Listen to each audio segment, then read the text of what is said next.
no, I don't know this gentleman. She says, but so what were you? Okay, there we go, we're recording. So this gentleman said to me, we're in the queue for the sanitizers and, that whole process before you get a trolley. And I had a long conversation with the security guard who was standing next to us. So this white gentleman was asking me in that context, well, what were you guys talking about for so long?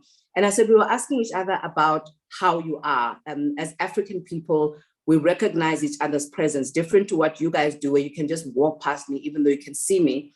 And that is the root, I believe, and this is my words to him, that it is so easy for white people to see people as lesser than, to see us as being subhuman at times, because they don't see our existence. They don't recognize a presence, a spirit presence in the way that we do as African people. A greeting is that powerful. And basic things like that are things that we are losing as a people, where we can sometimes walk past each other without recognizing each other's presence. What more than when we have to hurt each other, when we have to harm each other? It makes it all that more easier, because we're no longer having that recognition of each other as spirit beings, and that each one's presence is important.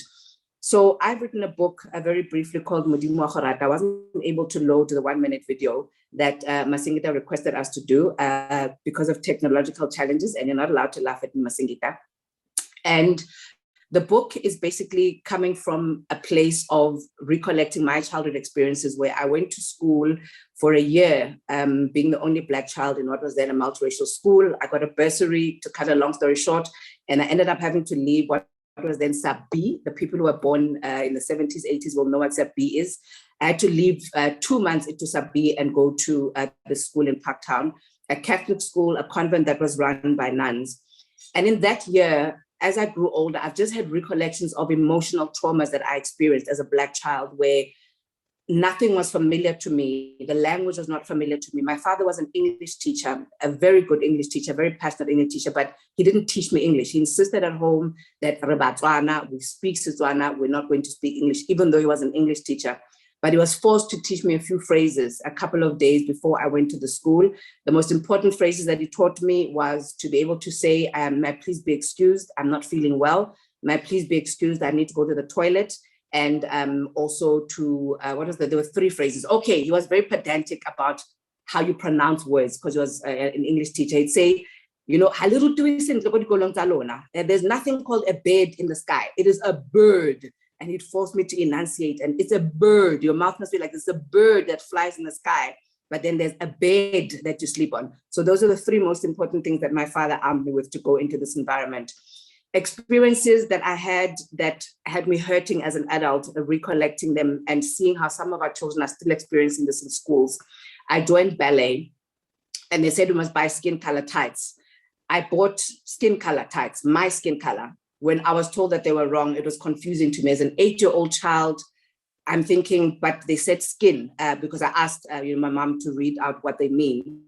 And they said, we must buy skin color. She explained to me Kastwana. So I thought to myself, if they're saying my skin, what is wrong with me buying this? Because it says skin color. So whose skin are they talking about? That was one of my first experiences when I look back as an adult to say, my presence didn't matter. My presence was not acknowledged. I didn't exist. Whose skin color were they talking about? If I buy the stockings that are the color of my skin, but then they say I must buy the pink ones. I had a second occasion where I looked back on and I thought this was not right, where I had a near drowning, one of the most traumatic experiences you can ever experience in water, that led me ultimately as an adult to starting a swimming school, both for safety purposes, but also because I don't want people to go through that trauma. I had a near drowning where I blacked out after the swimming teacher didn't ask. And it's one of the biggest things that just as a teacher, as a basic, you're meant to understand whether, especially when you're treating, when you're teaching other children of diverse backgrounds, do children understand? Because you need to communicate information to them, you need to teach them. This teacher did not ask me if I spoke English, if I understood what she was saying after she had given instructions. And the first instruction she had given was an instruction to which the white children responded by moving in one direction. Being the only Black child, I went where they were going. In retrospect, what she had said was, those of you that can swim, go to the deep end. Those of you that can't swim, go to the shallow end. And everybody went to the deep end. That's, of course, where I went. The children stood on the diving board, did the diving position, dived in. And I thought, oh, this is easy. I can do this. I can teach myself with my eyes. I made sure that I was the last child in the queue. And so my turn to come in, I jumped into the water, but I didn't resurface. When I look back and I think about it, it makes me extremely angry because it's still happening in our schools today. And I always say to clients that come to me with their children for lessons, make sure that you actually go to the school. When your children say they've got swimming lessons, go and see that your children are being taught, because what tends to happen is that more often than not, the white kids can swim. They are then picked for training for competitions, and the black children that can't swim are kept in the shallow end and they're not taught. So they are just left playing. Sometimes it's not safe because they're not being watched all the time. You tend to find that in a lot of schools, it's one swimming teacher. And in the lower grades, it's very dangerous for children to be left like that. But you're paying for school fees that include swimming, for instance, as an extracurricular activity, but you find that your children are not being taught. So I had this near Donnie and this experience. So that was the second one.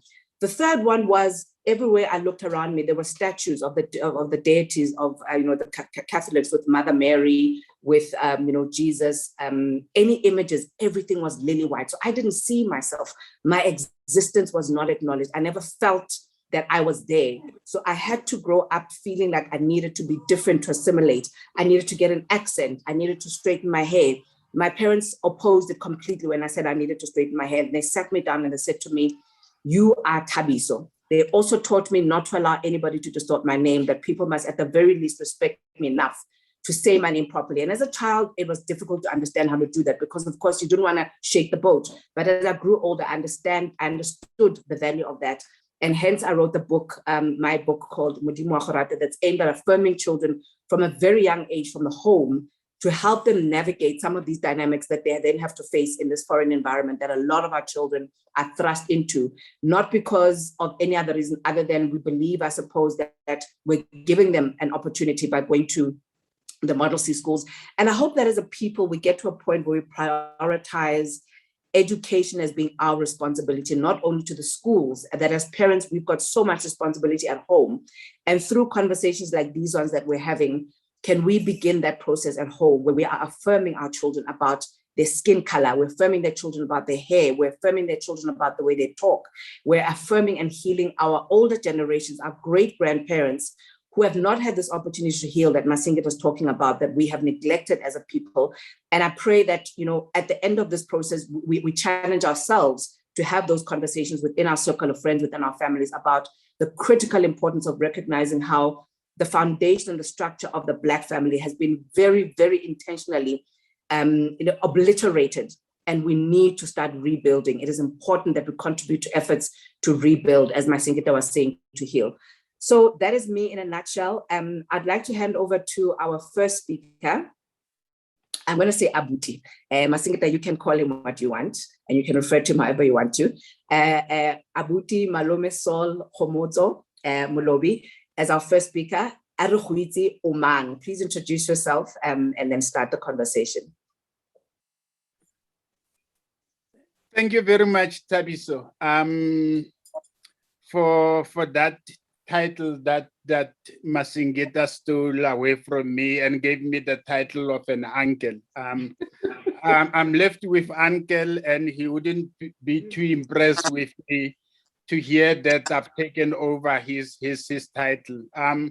My name is Saul Molobi, but my nephews and nieces follow who everyone calls me. People generally know me as Brasol. So my nieces and my nephews will call me Uncle Brasol, because my mother will insist that they need to show some respect, as Masingita has just done by calling me uncle. So thank you, Thabiso, and my fellow panelists. Let me also acknowledge Abdul Mohali, who is the president of the National Writers Association of South Africa. It's an honor, sir, for you to join us. I left the public sector last year, June, after 20 years.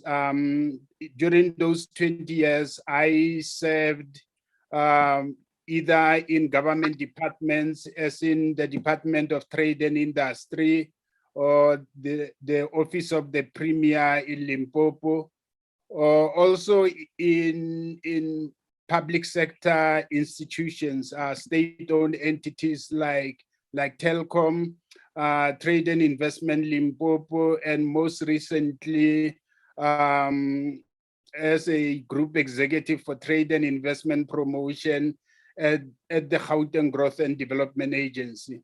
Perhaps I should also add I was privileged to serve my country as a consul general to Milan from 2012 to 2016 June. Yes, that was the honor, and I'll always be indebted to my country for having given me this honor. Before that, I started out as a journalist during the late 80s, working for an anti-apartheid NGO that published books for people with low levels of literacy, particularly English literacy. And we also did a monthly magazine called Learn and Teach that was distributed informally through our networks in particularly in the townships. I'm also a published poet, and in fact, my Setswana poetry is read in grade 1, 2, and 3. I've also published a children's reader through Heinemann Publishers in the UK, and it has since been translated into South African indigenous languages and one Nigerian language. But my claim to fame now and what brought me closer to Masingita was that in 2016, in November, I suddenly collapsed and woke up fully paralyzed. I was at the rehabilitation hospital for 12 months. 7 months of which fully paralyzed, except that I could move my head around, I could wink, and I could also speak. And after 7 months, I regained mobility on my right hand, and I was so excited. Then I started recording my experience, daily experience at the rehabilitation hospital. 6 months later, I had written a book, and I sent it to the editor, who then felt that, in fact, these were 2 books in one. So we published the first one, which we launched last year on the 25th of February. The book is titled Sound and Fury, Chronicles of Healing. The Sound and Fury part is adapted from Shakespeare, from Macbeth, where he said, life is but a tale told by an idiot, full of sound and fury, signifying nothing. For me, it was about the fact that your life, your next second of life isn't confirmed, because it happened to me. I was at the mall, walking to the car park. I suddenly collapsed, and my life turned around completely. So the book talks about that. Even though it is set in hospital, it also touches on some of my previous very important previous incidents in my life. For instance, if we're in hospital celebrating Mandela Day as patients, I then reflected on some of the key Mandela events that I celebrated before I was hospitalized. So the book is basically about that, and I was hoping that the second one was to be published October last year, but unfortunately with the lockdowns, I delayed its publication. The book is available on Amazon, and we are about to do the 5th reprint, and we distribute it directly, because the 30%, which I've since learned it has gone up to 60%, that bookshops normally charge. Exclusive books is now charging 60. I take that percentage that was supposed to go to a bookshop, and I'm investing it as a seed capital into the medical research fund that I have started. and the Medical Research Fund is managed by Steve Biko and the Tshwane Rehabilitation Hospital. That's me in short, but let me go into the business of today, and I'm going to read an extract from a poem by George Rebelo, a Mozambican revolutionary who is now in his 70s. And this inspired me when I joined Learn and Teach Publications. And in fact, one of the founders of the NGO had this extract in his office. He has made a poster out of it, framed it, and is there every morning. If we're coming in, we will see that poem, and it has always inspired me in each and everything that I'm doing. I'll read. It says, "Forge simple words which even the children can understand, words which will enter every house like the wind and fall like hot embers on our people's souls. In our land, bullets are beginning to flower." I think the last sentence also relates to the challenges that we are experiencing, even though it also takes us to our anti-apartheid struggle. I will take back to the year 20 to around 70 BC, when Pliny the Elder, after experiencing Africa, he wrote Ex Africa Semper Aliquid Novi, which basically means out of Africa, always something refreshing, something new comes up. For me, words are about giving you an identity. And I'm going to talk about the kind of identity that we need to be embracing, not only as South Africans, but as Africans.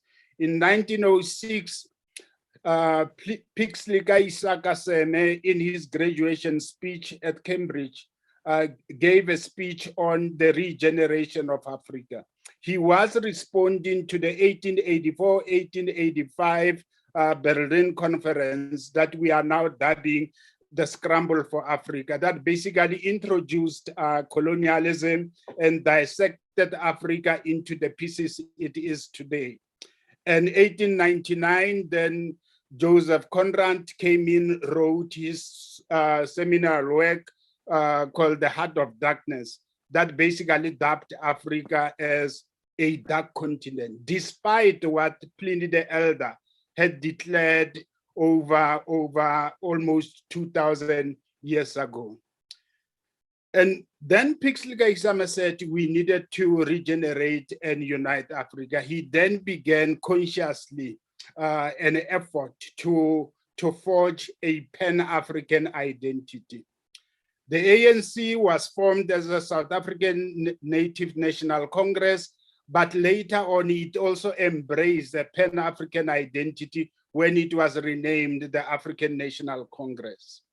And then you fast forward to the 24th of May, 1963, in Addis Ababa, when Kwame Nkrumah spoke about the unification of Africa. He was basically reintroducing what Pixley Kaisama started in 1906. And the next morning, on the 25th of May, 1963, the Organization for African Unity was formed. Basically, they were saying that we needed to become a united Africa, looking at our identity pre-colonial times, basically before the 1884-1885 Berlin Conference. Right here at home, we also know that around the 70s, then the Black Consciousness Movement was established, basically that it advocated for the psychological liberation of Black people. And they coined the concept of Black that didn't only refer to indigenous Black Africans, but it also referred to people of Indian origin who were South Africans and the colored. And this, for me, took us back also to the concept of the regeneration of Africa. Yes, for us as progressives, we'll also take into consideration the 1955 adoption of the Freedom Charter that began to talk about the concept of the people, saying South Africa belongs to all who live in it, black and white. So basically then post-80s, when we all joined the struggle as young activists, we then spoke about the people who had to govern.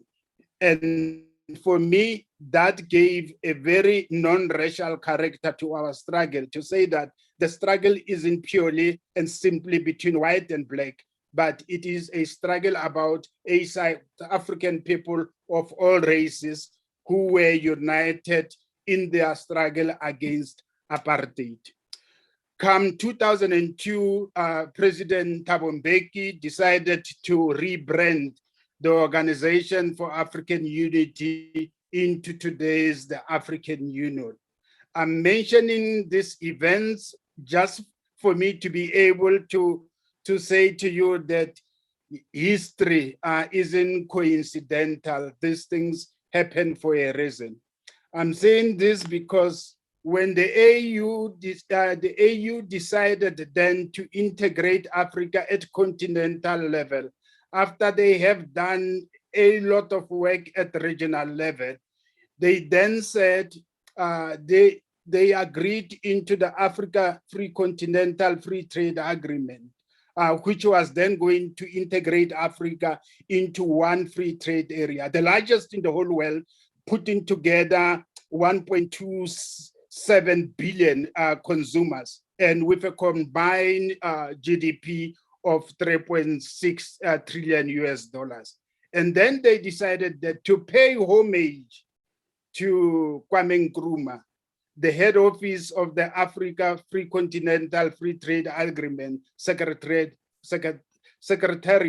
had to be headquartered in Accra, in Ghana. This is, for me, a tribute to Kwame Nkrumah. But for me also, why I also related to President Mbeki was that then rebranding the Organization for African Union into the AU. Then the agreement was implemented when President Cyril Ramaphosa was the chairperson of the African Union. So for me, it is all about that this history, we learn from it, and even though we are advancing forward, like Sankofa, we always look back to say what path we have traveled, where we are, and where do we need to go forward. For me, then it brings me to the question of African identity, and I'm referring to it as postmodernist African identity, where I say, and this may even take you back to President Mbeki's, when he was the deputy president, when he gave the speech of the African Renaissance, and he declared, I am an African. And for me, if we were to embrace that speech and to embrace our African identity, then we wouldn't even be asking questions like, who is South Africans and who is not South African, when we are talking about people who are right here in South Africa.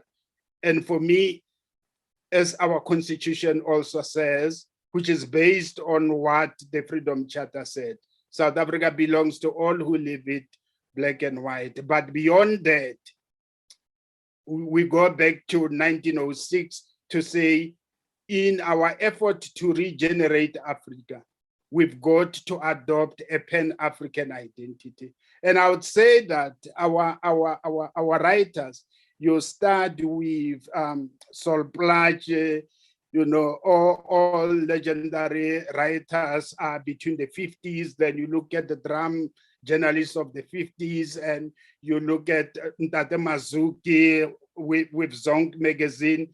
Then you look at Sophia Townbo, Bradon Matera. You look in the 70s, Bo Dumandlovu, Bomungane, Waliserote, all of them were using words to forge an identity. And that identity has developed into this Pan-African identity that I'm saying we should be forging. Stuart Hall, a cultural theorist from the UK, spoke about the concept of culture dialectic to say that when we talk about us as Africans, we shouldn't look at where we come from. We should also look at what we have become. Because today, as Brasol, I'm the kind of African who's not necessarily the same as the African that my father was and what my forefathers were, simply because as a global citizen, even though my identity is derived from Africa, I have also engaged with other cultures from all over the world. I have borrowed from them as much as they've also borrowed from me. And for that reason, I would say I'm against the concept of going back to our roots. I am an African today, and my allegiance is to Africa. And for that reason, I see Africa as one integrated unit. And for that reason, even our cultural productions have to reflect and espouse this kind of identity that I'm seeing all of us have to embrace.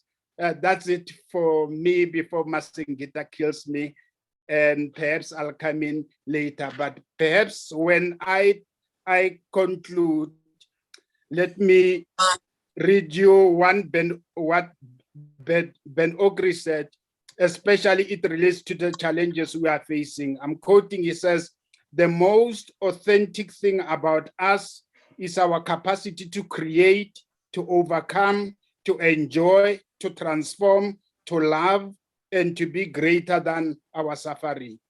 For that reason, I know this country will overcome the current challenges that we are experiencing." Thank you so much, Dabiso. Thank you so much, Malome, Uncle Khomozo, Uncle Malome, for that. Really, really powerful reminders. And you mentioned names like Sankofa, and I wonder if there is, a need to revive and reintroduce and continue the work that was started by organizations like Sankofa, organizations like Word and Sound. And perhaps from this platform, we can just individually also challenge ourselves to see where and how do we support movements that are already there, that come from way back, that were started by the likes of yourselves and your generation from that far back, to say, how do we revive these so that we inculcate and combine the different generations, the different experiences, to say at this point, let's meet each other and go forward, because I believe that we do have a common goal. Masingita, I'm going to give you the platform. Tate Malome Khomozo, Uncle Malome, gave us some really thought-provoking things to talk about and to think about there in terms of our healing as a people and our identity as well. Oh, well, Tabitha, I'm looking at the time that let me not waste time. Let's just go into it with our next speaker. Then we may have a little bit of time to converse afterwards. Afterwards. Okay, yeah. That's perfect. Okay, Tate Malome, Uncle Saul, thank you so much for that. We will give opportunities, and if people, if you'd like to comment on anything, please just keep those conversations going in the chat. I see that there have been some comments that we'll also go through them towards the end. I'm going to ask Lerato to come on and also start in the same way. Lerato, is your video sorted? Are we okay to get you on video? Yes, we're good to go. Oh, there we go. There we go. The envy of so many of us. Oman, please introduce yourself and then you can go straight into your conversation. Dumelang, ke nna Lerato Mogwatle, and I really love how we started this conversation around Ditumediso, greetings, and really how it's not just a surface level thing, and how also your name, especially when you come, I guess, from a certain generation. I'll only confess it here because then I can get a vaccine. I'm 41.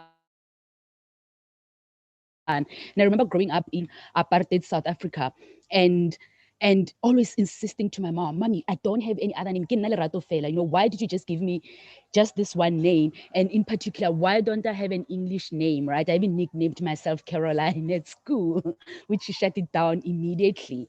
And I remember her saying to me, because I wanted you to always have just that one thing that I could give you in this South Africa and in this world would be Lerato. And that needed to be a very black name for you, needed to never be a white or English name, because everything else around the time in which you were born, politically, socially, she said a lot for her, it felt a lot like you were born and already you've been robbed of something else and you already have to adapt to fit into this whiteness, right?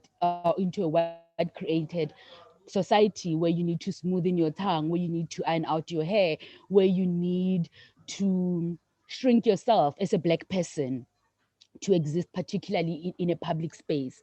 And so from that point onwards, I really started being about names. I started being obsessed about representation, about identity. What is it that's around me? And what does it say about me? And does it affirm me? And I guess as part of that ongoing conversation that I still have with myself, when I was working. Lerato, please excuse me. Somebody has got Putbongani. Your mic is on. Please, could you mute yourself? Putbongani, can you hear me? Yes, sorry. Please, can you mute your mic? Please mute your mic, Putbongani. Thank you. Thank you. Lerato, go ahead. So, you know, that conversation around identity, around belonging is one that I literally started having. I was a B standard one, right? And I've always had it in various ways throughout my life. By the time I was working as an entertainment and lifestyle journalist in the mid 2000s, I also started being very conscious of what the media was saying, or in this case, not saying about my identity. I was seeing everything else but Africa around me. When you switch on the radio, it's American music or European music. When you look at the TV, it's predominantly non-African content that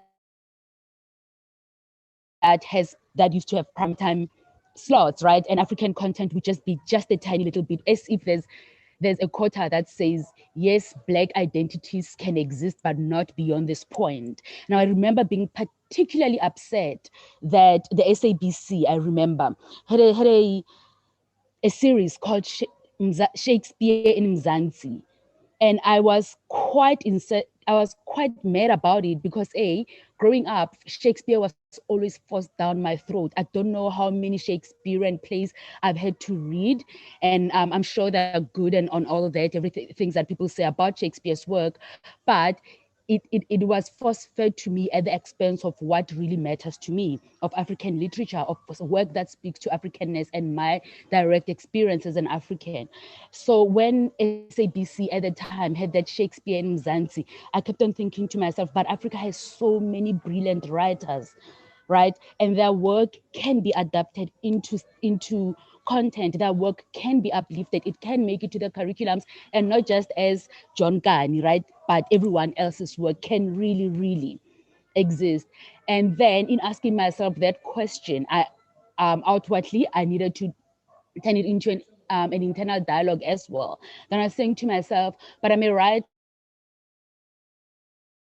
and I'm sharing content as well, and I'm creating narratives. What narratives am I creating? And most importantly, what narratives do I want to create? And the narrative that I've always been interested in is the one that shifts this stereotypical view of Africa. It's the one that shows Africa beyond, I love what Malume Brasem said, beyond just the fragmented pieces that were left behind after the Berlin conference. Yes, after the Berlin conference. And so I started really, really wanting to travel the continent, not just as an idea, but as something that I needed to prioritize and that I needed to do at all costs. That cost meant leaving my job, living my life, being completely broke for 5 years as I was living and traveling around the continent.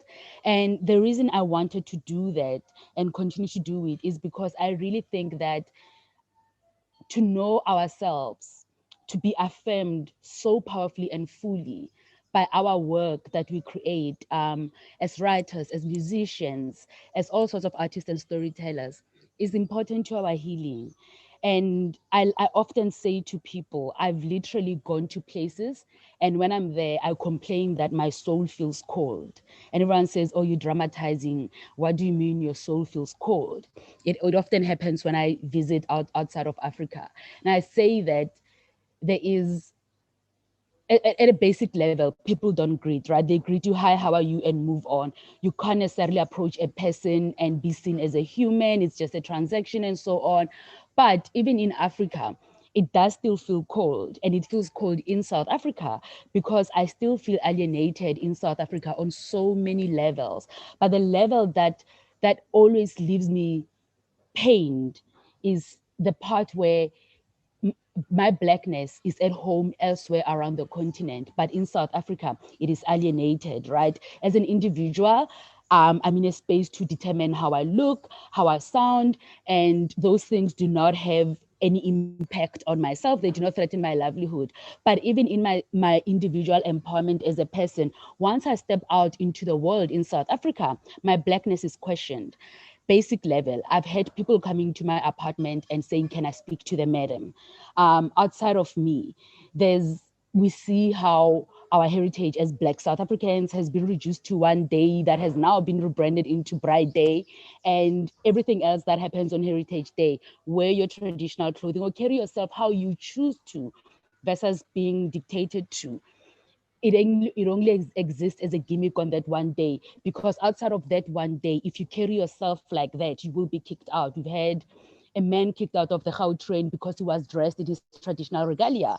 We've had complaints on and off throughout the media where to show up Black as you are in South Africa is a problem. And for me, I remember two particular moments from my travels when I became very much aware of what has been robbed, by colonialism, secondly by apartheid, and I believe in a post-democratic South Africa by the way in which blackness and Black people in South Africa still have to shrink ourselves to fit into certain spaces.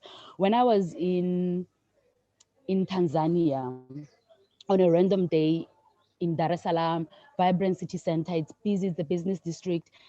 I met two guys at the ATM and they were fully dressed in their Maasai clothing. That's just how they wanted to dress. They have options, business suit, casual, but also my Maasai gear. And they wore their Maasai gear and it was just another day. There was nothing to be commemorated. Another one was when I was in Nairobi, my first few minutes in downtown Nairobi, because I get lost so much, I always absorb what's around me and cram what's around me so that I can at least go back to where I started when I first arrived into a place. And so as I looked to see where I was on Tomboya Street. Tomboya is one of the liberators of Kenya. I was on Tomboya Street and I thought, oh, lovely. Let me see what else is around me. Then I'm walking down Uhuru and I'm on Taifa. Taifa means nation in Kiswahili. Then I was on a street called Haile Selassie. There's another one called Kigali. There's Accra. There's Lagos. There's Biko, I believe. There's a few others, like so many of them that are all really rooted in the history of Africa, but not just the history of Africa, the history of the liberation of the people of Africa, right? Because for me, that healing is not just in this is Africa, it is in the victory that Africans were able to bring into our narrative from so much that has been taken, from so much that is still being taken. We are reclaiming ourselves in so many ways. And I really, really love that about Nairobi. And as I continue traveling now, it has stopped being a little bit idealistic, whereas 7 years ago, I was very, very excited, for instance, by Nairobi. I'm now noticing also as I travel that I don't know the places where I'm at because they're all incredibly foreign. Every time I'm in a Portuguese-speaking part of Africa, the names are never Africans, are never African. The names of the towns are never African. The names of the streets are hardly ever African. When you look at the map of South Africa and you look at the map of England and you start looking, oh, there's a Hatfield here, there's a Hatfield in England, and all our other names are not necessarily what we call ourselves. All of this has been othered. And that for me has been an issue that I explore a lot through my lived experience, but also my book, Vagabond, Wandering Through Africa on Faith, and also through my journey as a person who's constantly finding herself having to navigate what it means to be Black and proud, to be Black and empowered, but exist in a space that says you can't be too proud, you can't be too empowered, and to show you that we can't be that, these are the ways that we will shrink you. An example of a recent experience that left me quite rattled was I went to exclusive books and to buy books and to see what the latest releases were that I could get. And I went to the traveling section, and the only author who was there was Bill Branson. And I kept on thinking to myself, but there are Black people writing about travel. There's locally produced work by South Africans, Black or white, that speaks to what we experience as people on the continent, telling the story of our continent.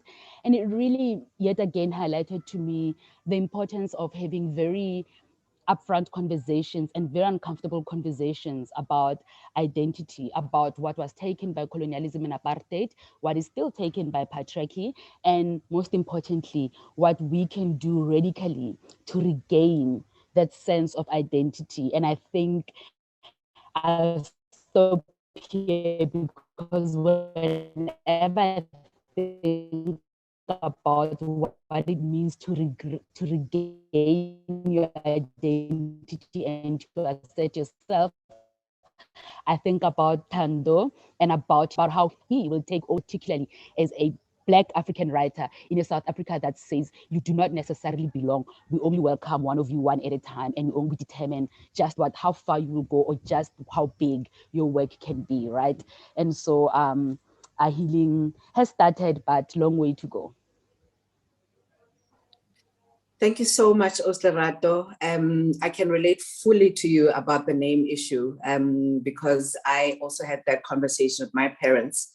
But mine was the opposite in that there's a second name that they'd given me. So everywhere I'd go, when documents, or just in documents, they'd refer to me by my English name, but I always have to just say to them, no, my name is Tabi, so I prefer that name. To this day, as an adult even, I've tried to get rid of that name, but I found out that it cost me 1,000.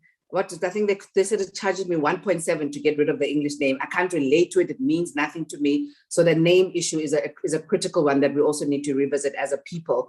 I had a very interesting friend that I grew up with who was Indian, and his name is Temba. And I can imagine a future in a world where as South Africans, as Africans, we identify that way, that our names even represent who we are. Because the argument that I always have with our peers, our generation, who are still giving their children English names is, when are you going to meet a child who is English, who is Afrikaans, with an indigenous name? You don't find that. So why are we so comfortable with that as parents? But that's a conversation for another day. That's also part of our healing.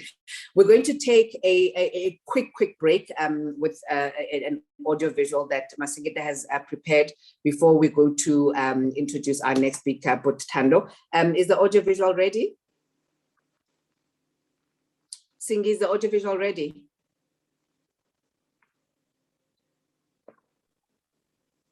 Singi, are you there? Is the audiovisual ready? Yeah. Or am I not doing it myself? Yeah. Yes. Yeah, on mute. Okay, let's go ahead with it.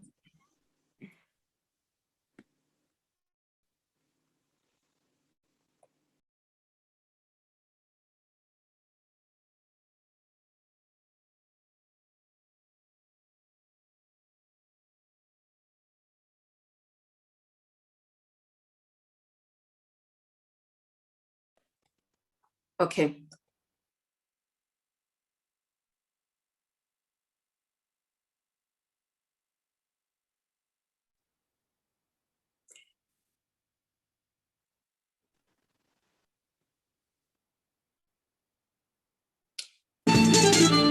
We need And audio. welcome to There's no Breaking audio. Norms with me, Aldrin Simpier. It's the month of July and we celebrate Black magnificence and what it means to be a Black person in the 21st century and also being able to excel.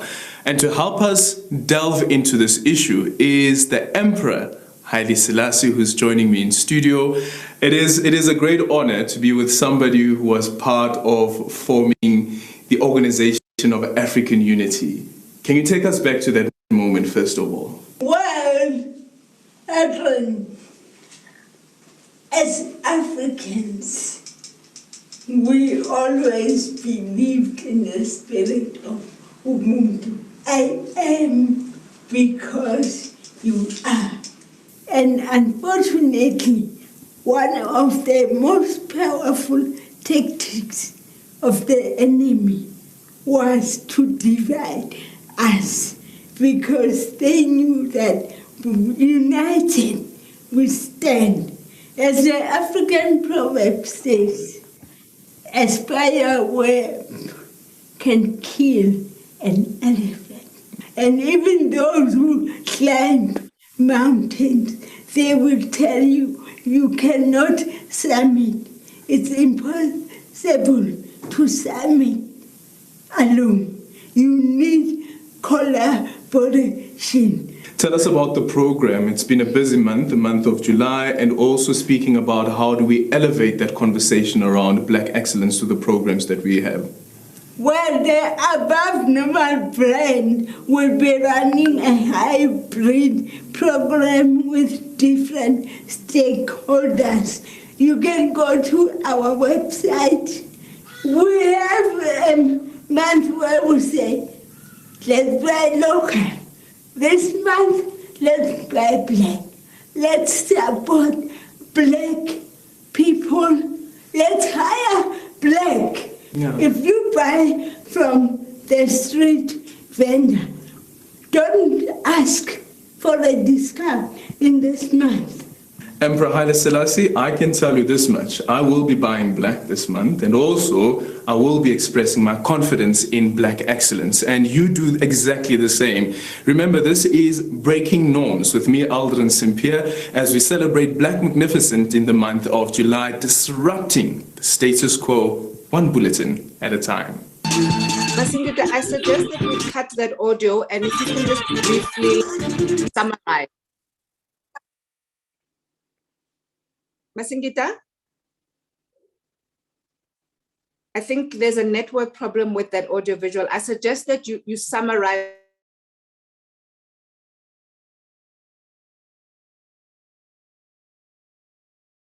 Record. She has stopped recording. Yeah. Okay. So what's happening there is we were explaining the Black Excellence Month, where the idea is that unless we unite as Black people, we will always be behind with the economy. We will always struggle. It will take unity for us to be able to thrive even in the economy. So in the month of July, we are celebrating Black excellence, where we're saying read Black literature, watch Black content, as Lerato was saying, buy from Black people, support Black people, because the reason the Black economy is not thriving is because we don't believe in Black. How many of us use Black doctors, use Black dentists or any other service? The fact that I don't believe in myself as Masingita means I won't believe in Tando or Tabiso. As a content producer, I always think they don't have quality. How do we expect them to have quality and resources when we don't support the Black person? So we are setting the Black child up for failure because we feel we don't have quality. yes, some of us may struggle with quality, and mostly it's because of resources. While we struggle with excellence, let's encourage one another, other than criticizing one another and going to white people. And somehow we expect magic from a Black person to succeed. Black excellence is not Black magic. Black excellence will happen when we are intentional about being there for Black people.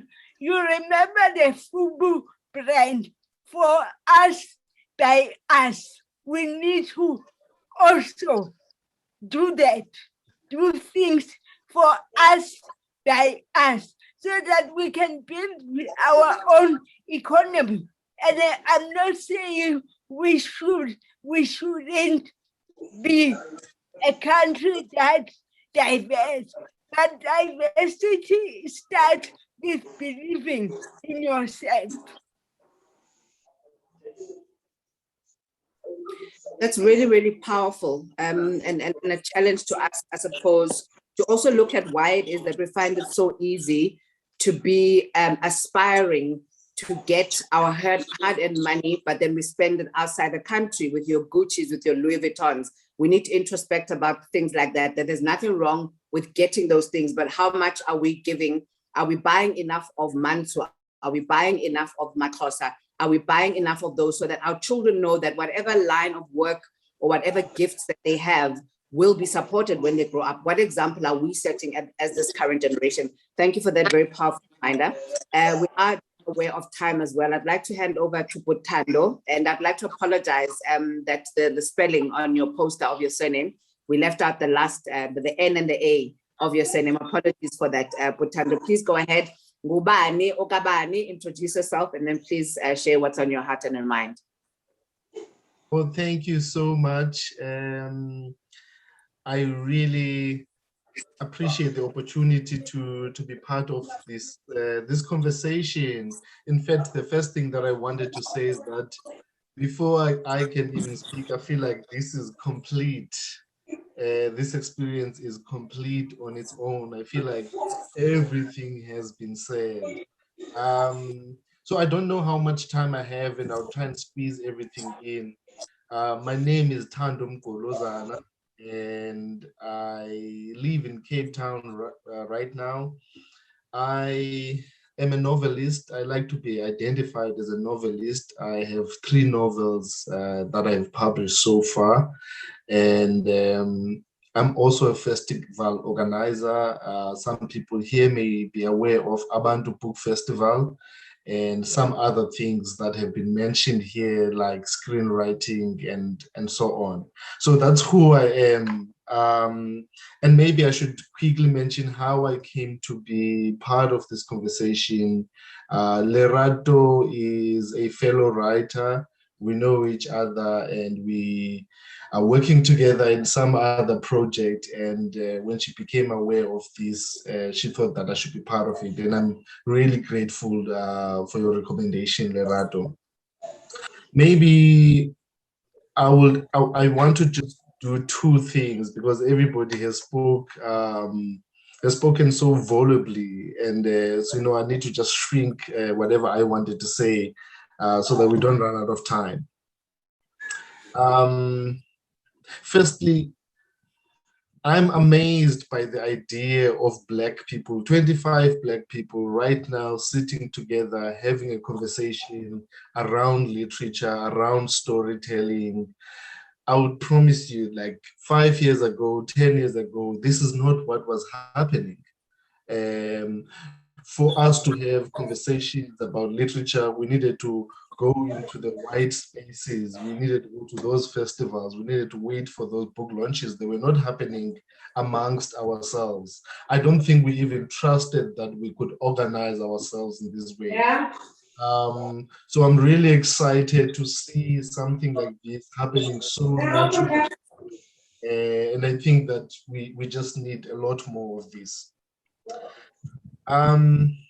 how did I come into literature? How did I come into thinking about storytelling and Blackness? I was born in Cape Town. I like to say that I was born in South Africa in 1983. And then 3 years later, we moved to exile, which is the part of the country now called the Eastern Cape, because it was a different country then. So I think that I was raised in exile in Ciskei. And my childhood was, I feel like we were not aware as children what was happening elsewhere in the country. We were not aware of the implications of that. So it was kind of a shielded childhood happening in the villages. I think I first had a real encounter of the situation of Blackness in this country when I went to Cape Town for the first time in 1994, and I saw sheds. It was unbelievable to me that people could live in houses as their homes that are made of zinc with paper as the interior. And that hit me so hard because for me, this was unacceptable. In the village, we use zincs to build some kind of shelter for chickens and pigs and abakweta, but not for human beings to live in. Cape Town is also where I encountered the idea of homelessness. Because in my village, there are no homeless people. It doesn't matter if you have a house or not, it doesn't matter if you have a restaurant, you will have a home. So I think this is when I was about 11, going 12, when I encountered the reality of what South Africa was like. If I were to fast forward that quickly, although I grew up in a home, that had teachers, there were books, I was a student myself, I wouldn't say that I grew up around books. They didn't have the desired impact where, I would be inspired by that literature, or where it's not a point of reference for me. This happened to me when I reached university and I discovered a 14-story library. And I realized that there was nothing I could compare it to, because in the communities where I was coming from, there were no libraries. And I dived into that library. I don't think I've come out yet, because what I discovered there was the pleasure of literature, the power of literature, and I wanted to hold on to this forever. A few years later, I thought, I want to be a writer. I think I've got stories to tell, and I think that I'm well trained enough to try out writing, to try get published. And so this is how my first book, A Man Who's Not a Man, got published in 2009 when I was 24 years old. But very quickly I realized that Black people not only do not own the literary industry, but they were completely outsiders to it. From who owns the land on which trees are grown, from which paper is made, on which books are printed. That's all white people who were complete outsiders, who were allowed one by one to participate in this industry. And I thought that I felt this so viscerally, and I felt that I couldn't go on participating here and begging for this industry to accommodate us as Black people better. I wanted to give myself an opportunity to imagine a completely different reality in which I don't have to fight with anyone, because I already knew that Black people read when they have access to relevant literature. Butando, please can I interrupt you? Butando, please can I interrupt? I just want to ask, Oslerato, please mute your mics. I'm getting back. Please can you mute your mics if you can hear me? Oslerato, Abutikidiboni, please mute your mics. I'm hearing interference in the background. Or could the host mute them if you're able to? Please, could you mute the two? Thank you, it's sounding better there. Thank you so much. Apologies, Butando, go ahead. No problem at all. So I'm saying that, I discovered that I could not belong in this industry, and I could not now give any further suggestions as an individual or as a collective on how it should change to accommodate us as Black people, so that, you know, our lives can find full expression in this sector. And I wanted to give myself a different opportunity where I don't have to explain myself, where I don't have to explain why it's important for the literary infrastructure to be located in the communities where Black people live right now. So this led to the creation of Abantu Book Festival, where I wanted to create a platform that would be a space just for Black people. Would figure it out how it's going to work, but it's a space just for Black people, because the mere presence of whiteness in these spaces changes the atmosphere. It changes us as Black people. We start behaving in a particular way. We start wanting to translate ourselves. We start wanting to explain ourselves. Whereas when we are together alone, we don't have to do that, even if we speak different languages. A clear example of this is just look at Gauteng. Everyone who lives in that province speaks about 5 languages. And every Black person that goes there, whether they come from another country, they pick up isiZulu, they pick up Setswana. So we don't have cultures that have a colonizing intent against each other. But we do exist in a situation where there are other cultures that are colonizing. And I wanted to walk away from this so that we can imagine something new. So what I want to say now in the context of this conversation is that Saul spoke about those activities in the past that brought us together. Masingita was talking about this essential unity that is needed between us as Black people in this continent and the diaspora. And I think of myself as someone who not only theorizes about these issues, but who gets bogged down into doing something about it, which is where I think a lot of us lack. We're very good at workshopping ideas and agreeing this is where we are, this is where we need to go. But now when it comes to translating these ideas into pragmatic action, we lack. And I figured this is what was happening in my industry. So we created Abantu Book Festival, and it's been happening since 2016, growing every year. And the last edition that was planned for 2020, December 2020, could not happen because of pandemic, but also because of lack of funding and so on. But what we have done so far, or since that time, is to create the ultimate book show. What I believe is the first television show that is dedicated to literature. Presently, we are preparing to pitch this show to Channel so that between the musical and lifestyle programs that exist on television right now, there can be a space just for literature. My belief is that if we have literature in mainstream media, if we have literature pouring out of our screens for a sustainable period of time, there will be less and less of a need for us to be engaged in literacy campaigns, because this will then become part of daily culture. If you switch on your television, a child switches on television, literature will literally be pouring out of the television, and it will be relevant literature. Perhaps what I should say about that is that this is the first time that I'm talking about this in public. And I would plead with people who are here not to run away with it, because we haven't released the movie, we haven't released the series yet. There will come a time for that in a month or two, and then we can all talk about it and where it goes. I think that part of what we should always consider when we're having these conversations is, so what do we do then? Because workshopping ideas endlessly also does not take us forward. I'm really interested in what we can get up and do. I think of the work that I'm doing as work that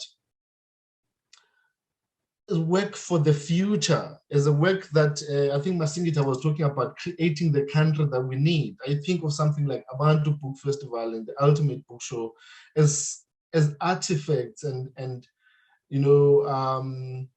means of production that will exist in that country that we need, which don't presently have any space right now, because we still need to fight for the existence of those means of production in this present society.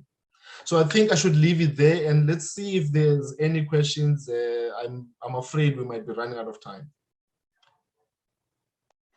It's as if you saw, I actually just sent Masingita a message to ask what time, because now time is running out. I just want to acknowledge some of the inputs that have been here, even though I won't be able to read the chats for now, but everybody can go to the chats to see the different contributions. Butando, thank you so much for what you do. And I love the fact that you mentioned that we can talk as much as we want, but if we're not putting action, if we're not walking the talk, it's fruitless and it's pointless. And I'm hoping that this conversation is going to be a different one as well, that once we leave here, Masingita, we can either reconvene in some other way to say, okay, if you are keen to put into action all these ideas, these brilliant ideas and these concepts that are so necessary, what do we do at a practical level and in a practical way to actually enact all these things? Masingita? Is she there? Yes, I'm there. Remember, I told you that me, my disability and technology don't mix. So Saul is the one who's doing all the technical stuff. I know I teased him about being on. Now I regret it. Anyway, thank you, Tabi. So I think it is important to just have a conversation for about 10 minutes, because at the end of the day, a dialogue is about conversing. So I think we can open it up for that conversation for about 10 minutes, then someone can close for us. I suggest this, somebody just made a very poignant point that I think we can just feed off. What Abdul Mukhali says, a point was made about organizations working together in collaboration. NWASA is looking forward to the realization of this vision. I hope to engage with the organizers on practical steps to take this forward and invite authors, not yet NWASA members, to consider joining the organization. One of our shortcomings is fragmentation of organizations, even when the goal is common. And I think that's a valid point to start off from. If you'd like to contribute input, please just raise your hand so that I can acknowledge you, and then you can unmute your mic. But also on the chat as well, if you don't want to communicate, vocally or verbally, you just raise your hand, and then we'll be able to just acknowledge you to be able to contribute. While people might be thinking about maybe that input that they want to do, I'm going to acknowledge some of the messages on the chat as well. Fortune says, in agreement with Abdul, that it's so true. We translate and try to explain ourselves, which results in losing the substance of what you are communicating, or worse, yourself. We are compromising and we accommodate to the detriment of one's identity. And during this looting, I heard someone joke that all shops were looted except for bookshops. It makes one think. And another one here, I'm not seeing anybody raising their hands yet, so I'm going to continue going through the chats. Who's this? Zamangwane Kanyile says, so that is how the Abantu came about, rather. I always see Buitepo posting about it. And who's this? Sindwana says, Brasol, thank you for such sobering words. Africa can only wake up if we individually wake up inspired by the need to empower Africa and its products. And I also wonder, about Saul as well. Are we taking advantage, and are we understanding how important it is when it comes to the Africa, the free trade agreement?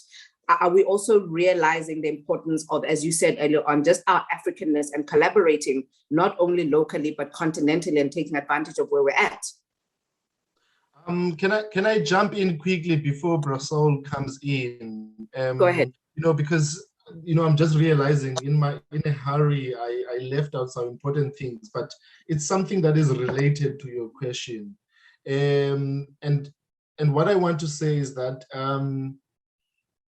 what apartheid did, what colonization did, was to separate us from the African continent. This is why there are such attitudes now that morph up as Afrophobic and xenophobic attacks. But if you pay attention, if you read, you will see that this is not consistent on who Black South Africans are, because South Africans were spread around this continent in exile for decades, being taken care of by other Africans. And if you pay attention to that, you will see that this is not normal. This is something that is created by the situation, the condition of Blackness that we find ourselves in this country. But what we are doing now, we're continuing with with the work that was started by our forefathers. If you listen to someone like Nguki Wationgo, he will tell you that he was inspired by the Jomo brothers. If you listen to someone like Chino Achebe, he will tell you that he was reading Peter Abrahams, who's from this country. And if you look at the work that we're doing at Abantu Book Festival, it's Pan-African and diasporic. We always make sure that we have representation from as many regions of the continent as possible, even though we are failing to incorporate some regions because of linguistic relatability. I just wanted to say that because the work that I'm doing has got companions in Kenya, in Uganda, and most importantly in Nigeria, which is a powerhouse, always has been in terms of literature. I wanted to just make that conversation, or rather a contribution before Brasol comes in. Thanks, Patando. Abutsal? Okay, I'll talk from the trade and investment side, and maybe when I finish, Abdul Mohali, if he's still available, he could talk about the National Writers Association as part of it's an affiliate of the Pan-African Writers Association, and there are some excellent projects that NWASA is embarking upon in collaboration with Pan-African Writers Association. My specialty is trade and investment promotion, and perhaps maybe I should share the news that today at 11, my company, Brand Hill Africa, was recognized with a brand leadership award by the World Branding Council, which is project managed by the Chief Marketing Officer Global organization, which is headquartered in Mumbai.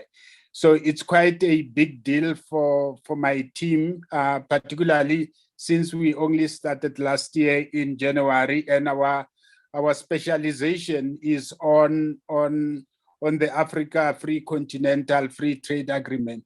There are many Pan-African WhatsApp groups, and I would say because Masingita could be having the numbers of most of us, we will get those numbers and include those who are interested in those WhatsApp groups. And basically they drive Africa's integration, and on a daily basis, you will learn a lot from entrepreneurs from all over the continent, because we are saying that Africa's economy is to a large extent dependent on small, medium, and micro enterprises, and they do not have huge budget to brand and promote themselves. In fact, if you look at the annual brand survey that Tebe Kalafing through his company Brand Leadership Group, and he found that when he launched the annual survey in 2010, 34% of the top 100 most admired brands in Africa were homegrown, meaning they were made in Africa, service and product brands. In 2020, the number has come down to only 13%, meaning Africans uptake foreign brands, and they worship foreign brands than they worship our own brands. So the work we are doing is basically brand positioning, our made in Africa, consumed in the continent, but also beyond that. we are developing a brand development framework for Africa, because there are so many misperceptions about Africa. The minute you say you are from one African country, then they say Africa. When I was in Italy, during the outbreak in West Africa of Ebola, people will say to me, no, we can't go to South Africa. Then I'll say, why? Then they say, there's Ebola in Africa. And I used to say to them, in fact, West Africa is closer to Italy than it is to South Africa. And as a result, I wish I was at home, because I felt more insecure in Italy. And as I was saying this and they didn't believe me, Italy reported a case of Ebola, and South Africa never reported a single case of Ebola. So, but for me, it is about us, how do we manage brand Africa and present it in such a way that people will see all its positive attributes. The other statement that we are now fighting against is what President Donald Trump said in 2018, when he said Africa and Haiti were nations. And the University of Southern California, their public diplomacy unit, undertook research on the impact of that statement on brand Africa. And they realized that it has taken the continent back by 100 years, meaning it took us back to the 1899 statement of Joseph Conrad, saying Africa was a dark continent, because he said, since then, except for the one movie, all other movies, whenever they were reporting to Africa, they were trivializing it, presenting it caricatured, and it is up to us as Africans, not only in South Africa, but across the continent, to ensure that we manage brand Africa so that perceptions are positive about it. I think Abdul can come in, because there are tangible projects that NWASA is embarking upon. But as Brand Hill Africa, every second month we have bi-monthly virtual seminars on trading and investing in Africa. And people can follow us on all social media platforms. We are hoping to host the Vice President of Zambia on the 21st, sometime next week, where we will be talking about road infrastructure development in Zambia. Since, because of its strategic location within SADC, they see themselves more as the heartland of Southern Africa than the coinage that I developed with colleagues in Limpopo when we rebranded Limpopo from the garden, Africa's Garden of Eden, to the heartland of Southern Africa. Thank you. But Abdul, are you there to take up the podium to just take on Malum Saul's invitation? Also, was just shared something on the chat. If you could please look at that. It's a report on how Africa shows up in US media and entertainment. And I think since we are talking about words and the healing power, as South Africans, we also need to be cognizant as a people of how we talk about the continent. You often even hear it in the media in terms of writing, and even just spoken with reporters, sometimes where they'll talk about in Africa as if we're not part of Africa, that we're part of the continent. They don't say specifically in North Africa or particularly name, a particular name of the country. We also need to be cognizant of words when we talk about ourselves and as a continent as well. But Abdul, are you available? Are you still there? I'm trying to see if he's still here on the chat. I never thought, I never bargained to be launched. No, thanks. Thanks. Can I please interrupt you and be rude? But while you're here, can we all put our mics on and give Maluma Butsola halala for that wonderful, that great achievement as well? Congratulations, Maluma Saul. Halala.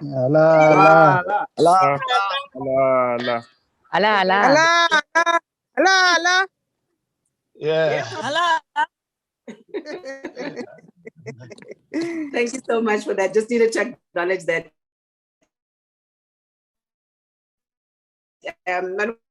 Abdul, you can go ahead. Welcome the opportunity to say something. I firstly need to congratulate my member of the executive for international relations, international and diplomatic relations and communications, member Saul Molobi. A point was made earlier here about bookstores not being vandalized, and I think that's something that we may have to take as a challenge as writers, that we have not looked at our craft as playing a critical role in the economy. And I think that one of the projects that we are taking as NASA to ask a question and to take up a campaign, people should read. You know, you imagine that you're in hospital for 3 weeks and you have not read a book, or you are in prison and you are not reading a book. And I think that's one area that we need to look at as writers, but also to buy each other's books. I mean, if I don't buy other people's books, how am I expecting that they will buy my book? You go to some of these big stores, you find a bestseller from the US or wherever.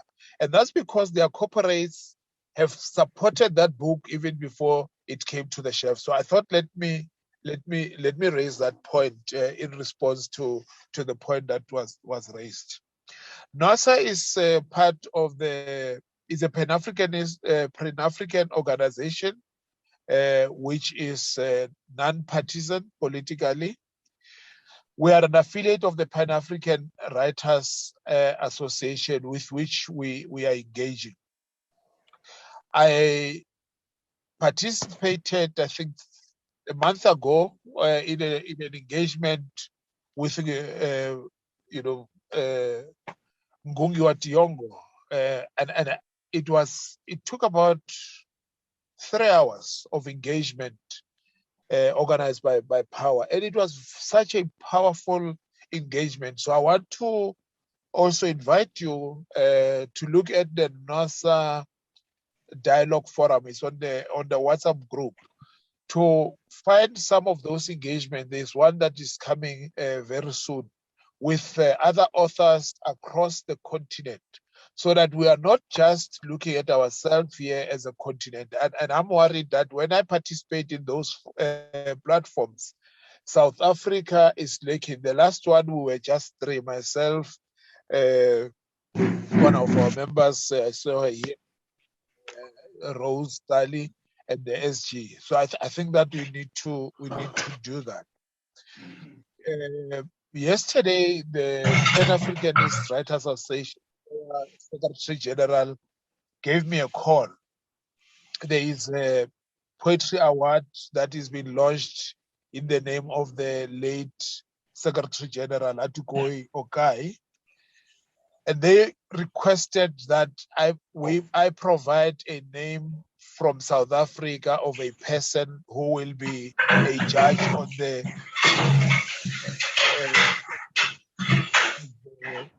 award. And that shows that Africa recognizes us as a country in the work that we are doing.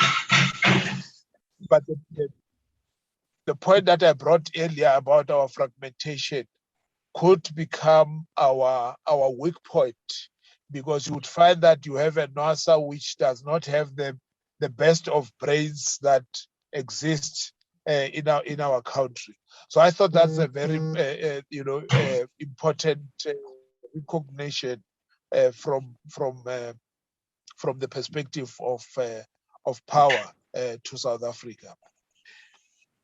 Yeah, I know that the African Free Trade Agreement is rolling and is gaining steam. We as writers and as authors need to find our niche in there. It can be that South Africa talks about creative economy, but we do not find that in a practical sense. on that.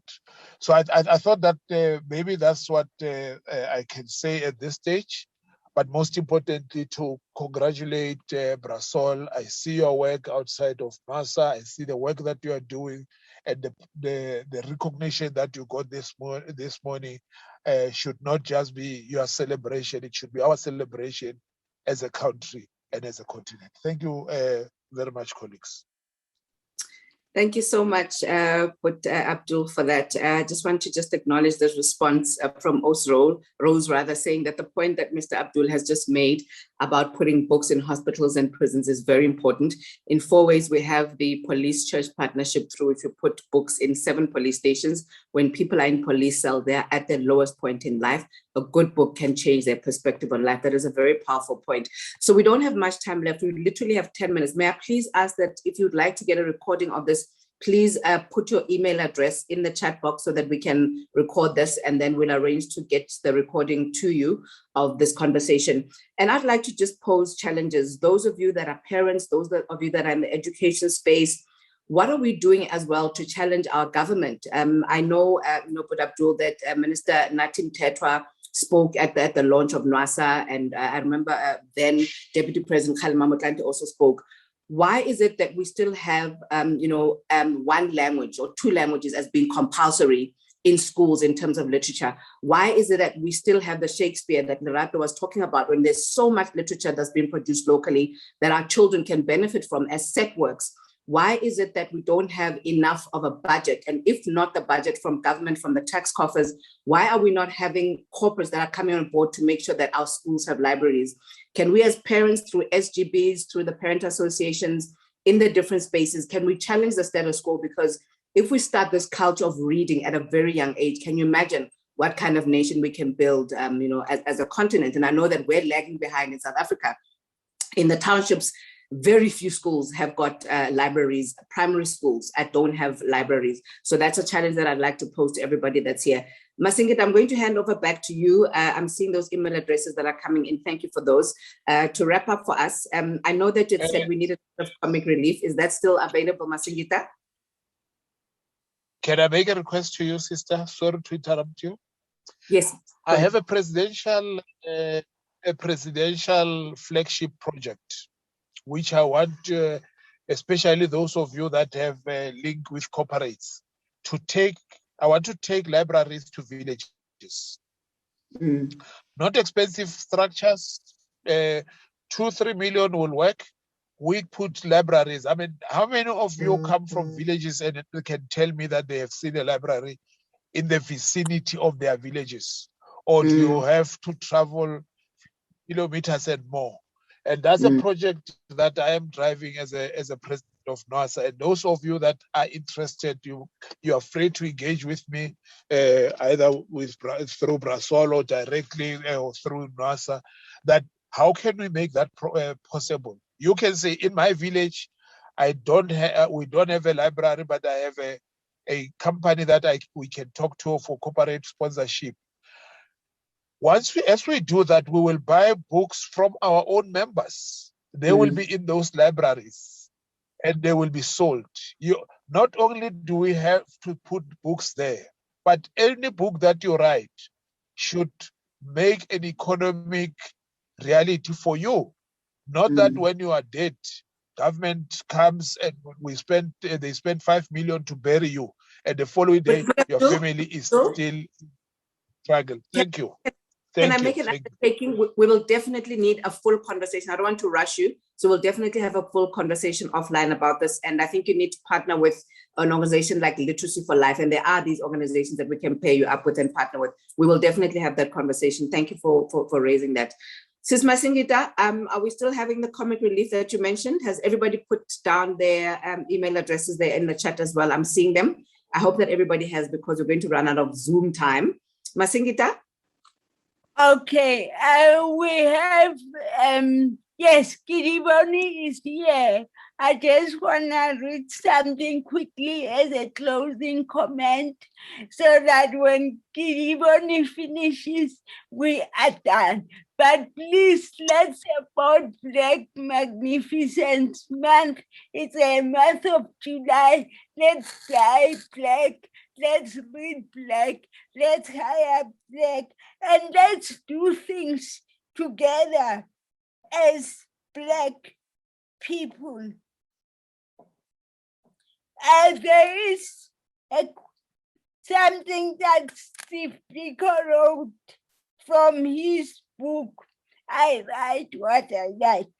What is a character of a defeated race?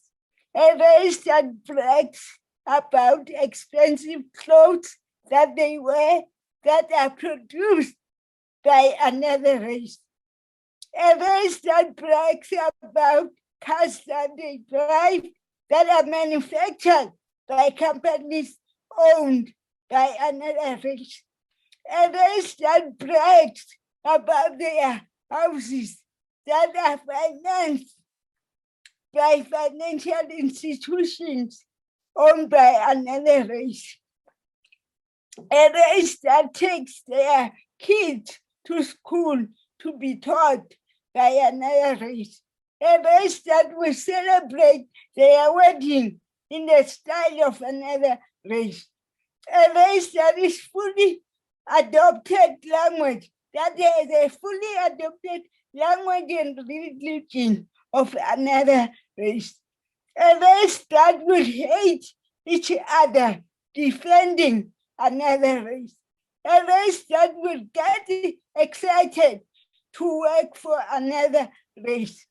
A race that the only freedom it has is the freedom to vote, not economic freedom.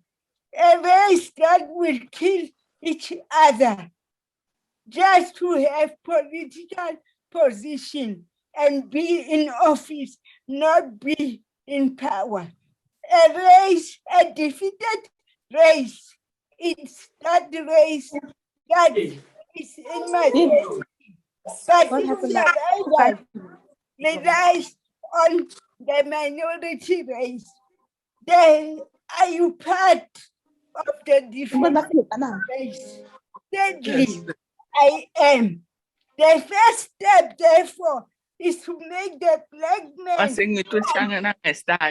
to himself, to pump Black life into his empty shell, to infuse his pride and dignity, to remind him of his complicity in the crime of allowing himself to be misused and therefore letting evil reign supreme in the country of his birth. Remember Africa, Steve Biko. So let's reflect as we heal our country with words. Can we start speaking words of hope so that we start healing our nation? Kiriboni, you can take over.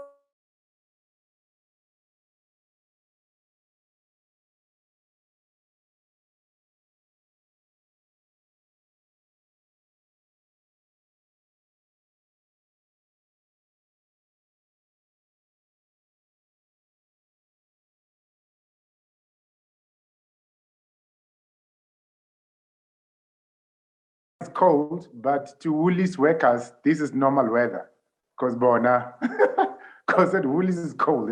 Woolies is cold. Woolies is so cold. Ever seen like when you buy rice from Woolies, the rice is colder than the drinks in the fridge inside Woolies. People talk about Woolies quality. You're not buying quality. You're buying the electricity there. You're buying the electricity. And it's just funny how Woolies and Checkers, they trust their shoppers. Woolies and Checkers, they trust their shoppers. That's why Woolies and Checkers, they don't have those parcel counters. Like you just walk in with your handbag. Boxer, shop right. Hey, Baba, bring that bag here. Yeah? Wow, I'm getting a bag yeah? And as well, I find it funny that Woolies and Checkers, they don't check your sleep. You know, like when you leave, they don't check. Okay, you bought this, soya beans, Boxer. and ShopRite, they check your slip to make sure that you didn't loot anything, but they're like, yeah, loaf of brown bread, yeah, there we go. Inkomazi, yeah. Like, what? And I've realized something. Is it just me or is lamb expensive? Lamb is expensive, guys. Lamb is expensive. I've seen us when we go to these shops to buy lamb, like when we're at Woolies, when we're at Checkers, we always do the same thing when we Pick and Pay. Lamb is so expensive at Pick and Pay, you could swear that only the Ackermans family can afford, or only the Ackermans family buy the lamb at Pick and Pay. Lamb is so expensive. I've seen us when you buy meat at these supermarkets like Woolies, ShopRite, and whatever, and Checkers. We'll start with lamb. Take the lamb. The lamb is like, we look at the price, like, then we put it down, and then we downgrade from lamb to beef. We look at the price, like, it's expensive. We put it down. Then we downgrade from beef to chicken. Sometimes you look at the chicken price, you go, and then we downgrade to bones. Black people, let's talk about this. Why are we buying bones? Like, this is embarrassing, guys. Bones. And then as black people, we have the decency to say, hey, masapatura, you're not supposed to be eating bones, okay? Now the dogs in the neighborhood are wondering for masapaka. And then ever realize, like, when you buy lamb, you can never ever find lamb. You can never ever find lamb at the meat section at Woolies and Checkers. You can never ever find lamb. I've tried buying lamb at the meat section. You can never ever find lamb at the meat section. You know where you find lamb? You don't find the meat section. You find lamb at the cashiers, man, abandoned. That's where you find lamb. It's always abandoned by the cashiers. Somebody thought, I can afford lamb, but when you get to the cashier, the price like, I can't afford lamb, and then you just leave the lamb like you didn't even want to buy it, and then Oromawana, like start at 10. Oh, guys, lamb is so expensive. ShopRite gave up on lamb. I'm not even lying. Go to any ShopRite, you will never ever see lamb. Lamb at ShopRite, never. Try it. I dare you. Go to ShopRite and say, what the lamb? I try. Get the lamb. Lana. I put lamb lana. Lamb. I'm a lamb. Our paraffins now. Lamb. Lamb. And as well, I just find it weird that even supermarkets are racist. I'm sure we know that ShopRite and Checkers are owned by one company. ShopRite and Checkers are owned by one company, but I think that company that owns the two supermarkets, it's racist. Because, like, you know, you go to Checkers, you can find the whole full chicken body. Okay? You can buy your full chicken body, the full chicken body at Checkers. Okay? And then you go to ShopRite, there's no full chicken. There's the chicken feet and the head, limalana, from that full chicken that's at Checkers. Why? Why? Talking about racism, because I think we are where we are as a country, racism contributed to that. You know, I don't get why some white people are racist, because they were raised by black women. Yeah, let that sink in. I don't get it. And as well, some white racists are not qualified to be racist. Do you agree on that? I don't think they're qualified to be racist. Because I think as a white person, if you're a beggar or a prostitute, you lose your racism privileges. Okay? I've been to Krugersdorp. Like the beggars in Krugersdorp are racists. They don't take money from black people, which doesn't make sense because your whole business plan is based on getting money from as many people as you can. Like the beggars from Krugersdorp are exubnis geld from a swart money. You're like, my man, what do you mean you don't take money from black people? Are you aware that all the money in the country has a black guy on top of it? Huh? Are you aware? My name is Kidiwani Mrauzi. Thank you very much, guys. Let's be positive. Let's take care of each other. Thank you, Tabza. Thanks, everybody. Bye-bye. Inko, I'm happy you are able to afford to even shop at Woolies. You must tell us how you're making machankura, because we just go to Checkers and Woolies, so I don't know what you're talking about. Thank you, Tabitha. Thank you. Thank you so much. That is a comedian. Kedimone Molauzi. I think in closing, I just want to acknowledge one more comment that was made earlier on that I think we can round off with from Sis Zamangwane Kanyile, saying libraries are a need, guys, because it is in such spaces that brings you guys, authors, to the people. I know the first time I met writers was through the initiative called Time of the Writer, and that's where I met Nakane Tore, and I nearly died because I just read his book and he was now 3 chairs away from me. And he was also featured that year in Black Coffee's song Dance Again. Guys, these platforms are hallelujah for me. It still feels unreal. And I also want to put a challenge to those of you that are not authors. It is not only authors that need to write. As a people, we have not documented our stories. And every single family, every single person has a story to tell. We need to bombard our children with stories about who we are, about their grandparents, because often you'll have grandchildren asking about, where do I come from? How many of us in our families have our family tree so that our children know who they are, know where they come from, and we can go back, generations. And that's a challenge that we can do as families, where we document, even if we don't publish these stories, but to have them within our families, to write and document our histories and who we are in terms of our identities. But also that as a people, we need to demand and create demand for these books. If you know of a certain author, you can go to these established brands and say, we need this book, please stock it up. You literally physically have to have a number of people that you call up on your WhatsApp group, create the demand that Bud Abdul was saying. We need to buy each other's books, but we also need to know of them. If you know that Bud Abdul has got a book, or members of NASA's have a book, go to their website and create that demand for those books. But also, as Bud Abdul was saying, let's walk the talk and actually put our money where our mouths are. At the end of the day, we need to make a living as authors from this. Our children need to be encouraged to be authors, because they see that, okay, I can write, I can create, whether it's poetry or music, using my gift of words, and I know that I'll be able to make a living that's sustainable out of it. But we've got to be practical, as Tando has challenged us to be. Masingita? Okay, we'll give it a few minutes for Saul.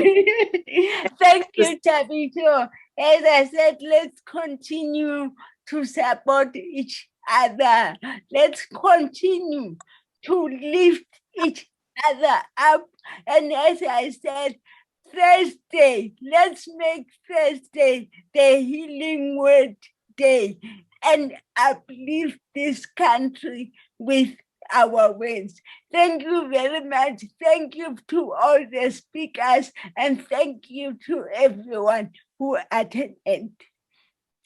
Those of you who are on Facebook, on Twitter, please follow Masingita on Masingita TV, and she'll be sharing information in terms of the Above Normal and the Black Magnificence Month. And can we please just spread the word and create a buzz around Black Magnificence, where it's about celebrating each other, uplifting each other, and just being there for each other and to heal, as Masingita has appeared. I'd like to thank Masingita for listening to herself about this process. And I need to admit, there was a time where I said to her, Masingita, is our frame of mind as a nation okay enough to be having conversations like this? Are we not going to be focusing on what is happening around her? And she said to me, you know what, I'm perpetually in hopeful mode, and I'm perpetually leaning on hope. And I think our people need hope. And I thank you for just being perpetually just as hopeful as you are. We needed this conversation. And I know that it's going to be a catalyst for something even bigger and better.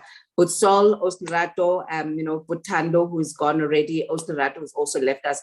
Thank you so much. And thank you very much to each and every one of you. Can we make it a point that this just does not end up as a talk shop? Can we do what needs to be done? And tomorrow is not promised. Let's not procrastinate, as Butsola said, because tomorrow is not promised. Thank you so much. Nkosi, Nakensa. God bless you all, and please be safe. And thank you, Masingita, once again for involving me in this. Thank you. Yeah, say something. She's playing something. Oh, she was playing. Oh, people are gone. We're going to play out with something quickly, right? Yes. Okay. Thank you, Suzamangwane. Thank you. Suzamangwane has just sent a message of thank you. Oh, is she playing? She's supposed to play. Lungelo, thank you for joining us. Lungelo Kuzaya, thank you for joining us. Now you must go and do. Amandala!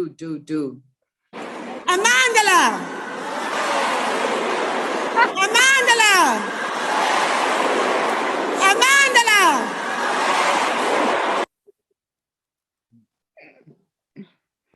Masingita Osto to it. Amandla. Amandla. Amandla. Amanda. Amandla. Amandla. Amandla. Yeah, Amandala, Masingita Amandala. Amanda. Thank you so much, everybody.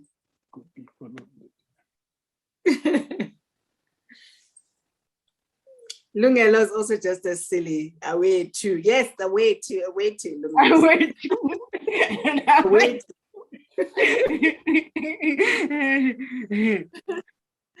Masingita, thank you. Then we'll have further conversations. Akira taking this Thank forward. you. Thank you. Thank you, Malume Abuti, Uncle Saul. Thank you so much. Okay, bye.